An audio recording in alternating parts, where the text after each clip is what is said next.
Hey everyone, welcome back for another deep dive. It's great to be back. So today we're going to be taking a look at this Allegory of Truth. Allegory of Truth, and Yeah.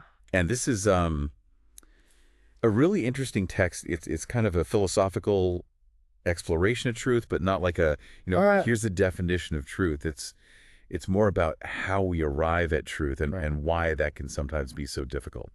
Yeah, I think that's one of the things that makes this text so compelling. It's not just about trying to define truth, Right. but it's really about exploring that human relationship with truth. Right. Why do we struggle with it? Why do we sometimes resist it? Yeah. And what are the different ways that we can approach it? Absolutely. And it really kind of starts throwing out these curveballs like right off the bat. It's like, can you disagree with Descartes? Right. And Right. is there more than one truth out there? Yeah. And why do we sometimes avoid putting in the effort when we're not sure what's right? Right. Like, why do we take the easy way out? Yeah, it's really kind of making me question everything. That's a good thing. That means it's working. Yeah. It's supposed to challenge our assumptions and make us think differently about truth. And it's doing a really good job of that. Good. So okay, so let's unpack this a little bit. Okay.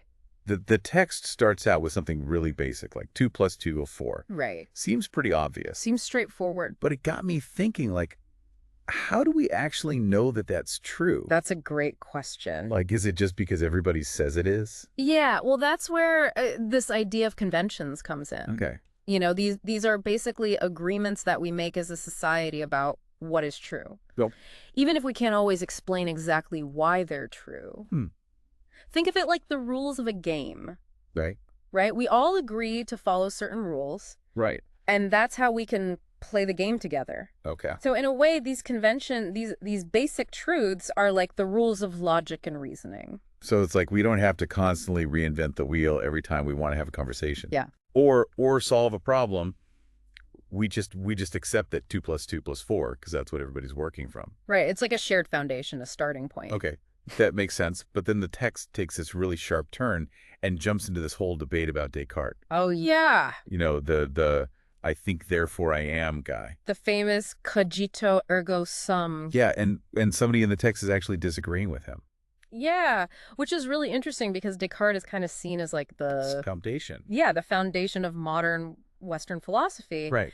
And his whole argument was that the only thing we can be absolutely certain of is that we're thinking.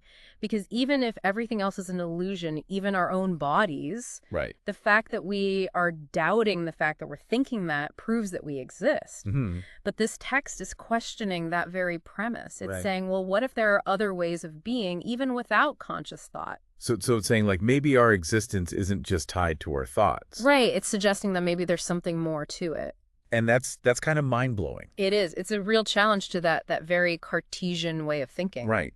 Right. And then it goes on to contrast that super rational view of truth with something that's a little bit more spiritual, I guess. Right. And it brings up art, this concept of an aura. Yes. So here the text is drawing on Plato's philosophy. Okay.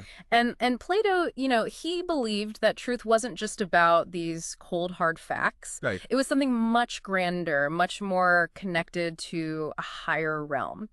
He called these the forms. The forms. Yes, and you can think of the forms as kind of like the perfect blueprint for everything that exists. So like Okay. imagine the perfect chair Okay. and the perfect tree, I'm trying to. those perfect essences Okay. that exist beyond our physical world. So you're saying like there's like an ideal version of everything, like a perfect chair, a perfect tree, and what we see in the real world is like a reflection of that. That's a great way to put it, yeah. And Plato thought that art could give us these glimpses into those perfect forms, these higher truths that go beyond what we can just see or touch. So it's like when you see a painting or hear a song that just like moves you really deeply and you can't quite explain why. Exactly. It's like it's tapping into something bigger than yourself. Yes, that's the kind of experience the text is talking about. Yeah. It's suggesting that truth can be felt, not just thought. So we've got truth based on conventions. We've got truth that we can kind of feel through art. Right. And then boom, Kant gets thrown into the mix. Oh, yes. And he's saying that true freedom comes from doing the things we don't want to do. This is one of the most challenging aspects of Kant's philosophy. Yeah, it sounds more like torture than freedom. Right. It sounds very paradoxical. Yeah. But his idea is that our desires, our biases, often lead us away from what is truly good for us. So true freedom for Kant is about resisting those urges and acting according to reason and moral principles. So it's like choosing to go for a run when you'd rather just stay on the couch and watch TV. Yeah. Exactly. It's not fun necessarily, but, you know, it's the right thing to do. Right. It's about recognizing a higher truth, even when it goes against our immediate desires. Okay, that makes sense. But this whole idea of confronting truth, even when it's tough, got me thinking about why people sometimes just reject it. Like, even if it's staring them in the face. Yeah. Why do we resist truth? The text even uses the example of Jesus Christ like a divine figure. Right. Someone who embodies truth. Yeah, and even he faced resistance. Exactly. It's a powerful point. Yeah. It suggests that no matter how clear truth might seem, people will find reasons to reject it.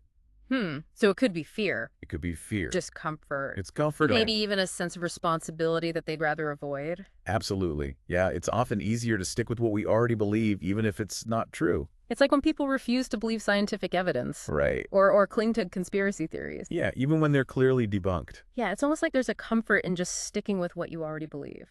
There's a sense of security in the familiar. Right. Even if it's not accurate. But then it throws in another curveball. Oh, boy. It goes from this idea of resisting truth to Dostoevsky Okay. and the idea that truth can be subjective. Yeah, this is where things get really interesting. Yeah, like it actually changes from person to person. Right. How does that even work? Well, Dostoevsky was a master at exploring the human psyche. Right. You know, and how our individual experiences shape our understanding of the world. Okay. And he believed that our personal truths are deeply intertwined with our lives, our perspectives, our values. So it's like even if we're looking at the same thing, we might actually be seeing different truths because of who we are and what we've been through. Exactly. And that's a really profound idea. That's wild. It's challenging. But doesn't that like totally contradict everything we've been talking about with these universal truths and conventions and all that? That's the big question. Yeah. And the text wants us to wrestle with that. You know, maybe it's not about saying one type of truth is right and the other is wrong. Maybe it's more about recognizing that truth operates on different levels.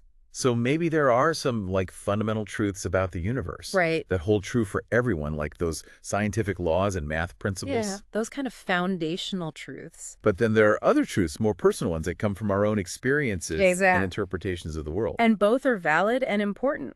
That makes sense. Yeah. It also makes things a lot more complicated. It does. It adds layers of complexity. Yeah, because now we have to figure out like where on that spectrum a particular truth falls. Right. And how do we even do that without falling into that trap that the text warns us about, the whole all options are equally good thing? Right. Well, that's where critical thinking comes in. Okay. We can't just passively accept everything we hear or read. Right. We have to engage with information actively, Okay. evaluate different perspectives, and make judgments about what we believe to be true. So it's not about being close-minded, No. but it's also not about just accepting everything at face value. Right. It's about finding that balance Right. between open-mindedness and critical thinking. But how do we actually do that? How do we like develop those critical thinking skills? Well, I think it starts with being aware of our own biases. Oh, yeah. We all have biases, and they can subtly influence how we see the world. Right. So we need to step back and ask ourselves, Okay. why do I believe this? What evidence supports my belief? Am I letting my emotions or personal experiences cloud my judgment? That's tough. It's like holding up a mirror to your own mind. Right. And really scrutinizing what you see there. And it's probably not always pretty. No, it can be uncomfortable. Yeah. But it's essential if we want to get closer to the truth. And the text reminds us that we don't have to go it alone. Okay. There are tools and strategies we can use. Give us the inside scoop. All right, so one powerful tool is simply being more intentional about the information we consume. Instead of just scrolling through social media or watching whatever news channel is on, Right. we can actively seek out diverse perspectives. Okay. Read books and articles from a variety of sources. So it's about stepping outside of our echo chambers. Exactly. Those comfortable little bubbles where everybody agrees with us. Yeah, and exposing ourselves to ideas that might make us a little uncomfortable. Right. That might make us rethink what we thought we knew. And it's not just about consuming information. It's also about engaging in those conversations with Absolutely. people who hold different viewpoints. Yes, even if we disagree with them, we can learn so much from those It's conversations. like that saying, you can't learn anything from someone who agrees with you all the time. You Exactly. need those opposing You viewpoints. need that friction Yeah, to spark new ideas. to challenge our thinking. And it's not about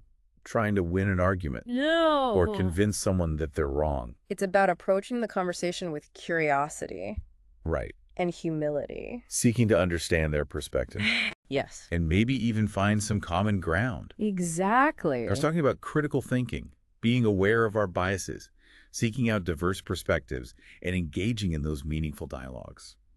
Those are some key tools. That's a pretty solid toolkit. It is. But I feel like there's still something missing. What's that? Like, how do we even know when we found something true?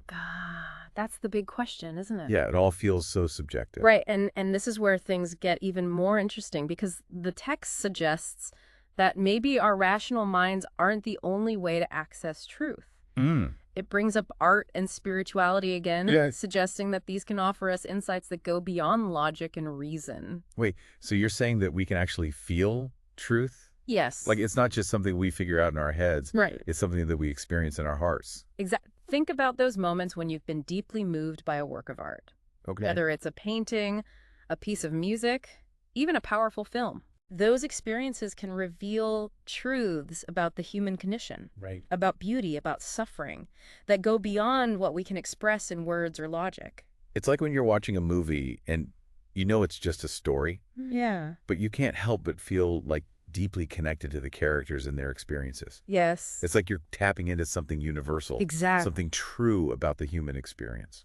And the text suggests that those kinds of experiences, those moments of deep connection and resonance, can be just as valuable in our search for truth as our rational analysis. So we're not just thinking machines crunching data and logic. Right. We're also feeling beings. Yes, And those feelings can guide us toward truth as well. absolutely. They're not just random or subjective. Okay. They're rooted in our shared human experience, Hmm. in our capacity for empathy, compassion, connection. So we've got our rational minds, we've got our hearts, we've got critical thinking skills. Right. We're actively seeking out diverse perspectives and engaging in meaningful dialogue. Sounds like we're building quite a toolkit. Yeah, it does. It sounds like we're well on our way to building a more truthful life. I think so.